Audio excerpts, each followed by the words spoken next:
إن الذين سبقت لهم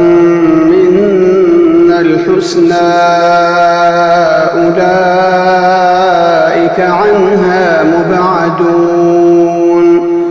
لا يسمعون حسيسها وهم فيما اشتهت أنفسهم خالدون لا يحزنهم الفزع الأكبر وتتلقاهم الملائكة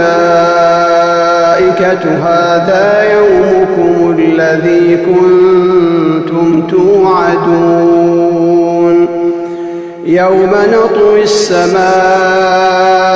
كطي السجل للكتب كما بدأنا أول خلق نعيده وعدا علينا إنا كنا فاعلين ولقد كتبنا في الزبور من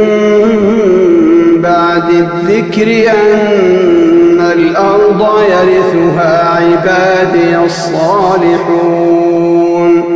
إن في هذا لبلاغا لقوم عابدين وما أرسلناك إلا رحمة للعالمين.